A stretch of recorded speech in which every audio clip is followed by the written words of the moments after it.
আসসালামু আলাইকুম, সবাইকে স্বাগতম লিপাস কিচেনে। তো আজকে আমি তৈরি করব বাসবুসা সুজির কেক কিংবা সেমোলিনা কেক। তো যেটাই হোক, তো অনেক সুস্বাদু একটা রেসিপি আজকে আমি তৈরি করতে যাচ্ছি। তো চলুন দেখে নেওয়া যাক কিভাবে তৈরি করব। তো এখানে আমি একটা প্যান বসিয়ে দিয়েছি চুলোয়, আর 1 কাপ পানিতে আমি হাফ কাপ চিনি, 1 ইঞ্চি কম কিংবা 12 চা চামচ চিনি আমি দিয়ে দিলাম। দিয়ে আমি একটু নেড়ে চেড়ে এখানে দিয়ে দিচ্ছি লেবুর জুস 1 চা চামচ। তো দিয়ে আমি এটাকে ফুটিয়ে নিলাম। তো এই পর্যায়ে আমি দিয়ে দিচ্ছি 2টো লবঙ্গ, দিয়ে আরও 7 থেকে 8 মিনিট জাস্ট আমি ফুটিয়ে নিচ্ছি, মোট 12 মিনিট এটাকে ফুটিয়ে নিতে হবে। তো যাই হোক, আমি এখন এখানে একটা ওভেন প্রুফ বলে ঘি ব্রাশ করে নিচ্ছি। তো এমনি রান্নার তেল দিয়েও ব্রাশ করে নেওয়া যাবে। তো এখানে আমি একটা মিক্সিং বোল নিয়ে নিলাম। নিয়ে আমি এখানে প্রথমে একটা ডিম নিয়ে নিলাম, আর 1/4 কাপ চিনি, রান্নার তেল 1/3 কাপ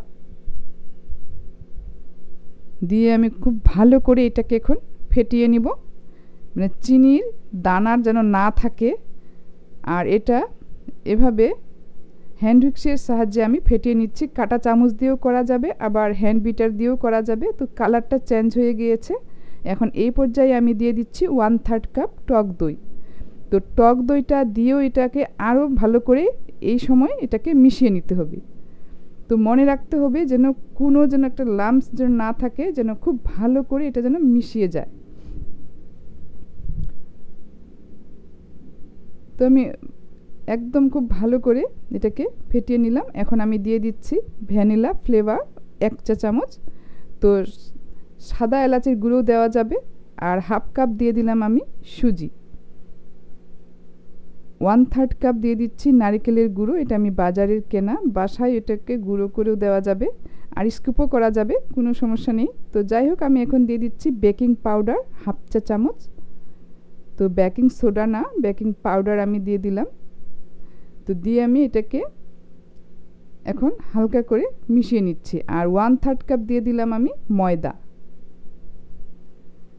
তো এই সময় এটাকে হালকা করে মিশিয়ে নিতে হবে, তাহলে এটা ফ্লাপি ভাবটা আর চলে যাবে না। যেন ফ্লাপি ভাবটা থাকে, ঠিক সেভাবে করে আলতো হাতে এটাকে সময় নিয়ে আস্তে আস্তে করে মিশিয়ে নিতে হবে। ঠিক এটা এরকম হবে, উপর থেকে ফেললে যেন একবারে মিশে না যায়, একটু যেন হালকা উপরে থাকে। ঠিক এরকম করে এটাকে মিশিয়ে নিতে হবে। আর বেটারটা ঠিক এরকম হবে। তো এই পর্যায়ে আমি 1 পিঞ্চ লবণ দিয়ে দিচ্ছি। তো আমি সিসনিক সল্টটা দিচ্ছি, যে কোনো সল্ট দেওয়া যাবে, আবার না দিলেও চলবে। দিয়ে আমি আরও 2 মিনিট মিশিয়ে একটা ওভেন প্রুফ বলে আমি নিয়ে নিলাম। তো নিয়ে আমি এটাকে ভালো করে সাইড করে সমান করে দিচ্ছি। তো সমান করে দেওয়ার পরে এখানে আমি এখন একটু ঝাঁকিয়ে নিচ্ছি। ঠিক এভাবে করে আস্তে করে ফেলে দিয়ে এটাকে একটু ঝাঁকিয়ে নিতে হবে, তাহলে এটা সেট হয়ে যাবে সুন্দর করে। এখন আমি একটু ডেকোরেট করব জাস্ট আমি হালকা করে। তো আমি এখানে কিশমিশ আর সানফ্লাওয়ার সিড নিয়েছি। তো যে কোনো নাট দিয়েও এটাকে ডেকোরেট করা যাবে, চেরি ফল দিয়ে। তো হাতের কাছে যেটা থাকবে সেটা দিয়েও করা যাবে। তো আমি এভাবে একটু ফ্লাওয়ার টাইপ করে নিলাম, আর মাঝখানে একটা করে আমি কিশমিশ আর 3টা করে সানফ্লাওয়ার সিড দিয়ে আমি এটা ডেকোরেট করে নিলাম। তো আমি এখন ওভেনে এটাকে বেক করে নেব। আর এই ওভেনটাকে আমি প্রথমে 15 মিনিট প্রিহিট করে নিয়েছি। নেওয়ার পরে আমি দিয়ে দিলাম। তো 300 ফারেনহাইট টেম্পারেচারে আমি 30 থেকে 35 মিনিট বেক করে নেব। তো আমি 35 মিনিট পরে ফিরে আসলাম। তো এটা মাঝখানে আমি চেক করেছিলাম 2 বার। তো যাই হোক, এটা একদম পারফেক্টভাবে হয়ে গিয়েছে। তো আমি এখন উপরে সুগার সিরাপটা যে আমি করে রেখেছিলাম সেটাকে উপরে ঢেলে দেব। তো তার আগে আমি স্কোয়ার সাইজ করে কেটে নিচ্ছি। তো এটা গরম অবস্থায় করতে হবে।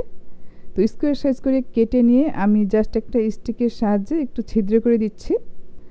তো দেওয়ার পরে এখানে আমি এখন সুগার সিরাপটাকে ঢেলে দিচ্ছি।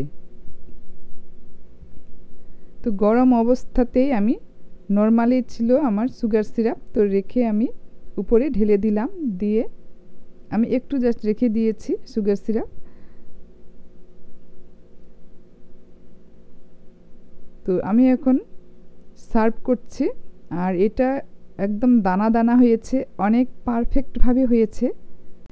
বাসবুসা সুজির কেক কিংবা সেমোলিনা কেক তো গরম অবস্থায় আমি সার্ভ করলাম। এখন আমি একটু খেয়ে দেখব যে এটা কতটা সুস্বাদু হয়েছে। তো খেতে তো অসাধারণ হয়েছে। অবশ্যই আপনারা একবার আমার রেসিপি ফলো করে ট্রাই করবেন, আর বাসায় বানিয়ে খাবেন, খেয়ে আমাকে জানাবেন। আর এটা আমি ঠান্ডা হওয়ার পরে মানে প্রায় 3 থেকে 4 ঘন্টা পরে আমি সার্ভ করলাম। আর বাকি যে সুগার সিরাপটা রেখেছিলাম সেটা আমি একটু উপরে দিয়ে আমি এখন খেয়ে দেখব। তো যারা মিষ্টি পছন্দ করেন বেশি তারা পরেও দিতে পারবেন, আবার এটা এমনিতেও খাওয়া যাবে সুগার সিরাপ বাদেও। তো সবাই ভালো থাকবেন, আল্লাহ হাফেজ।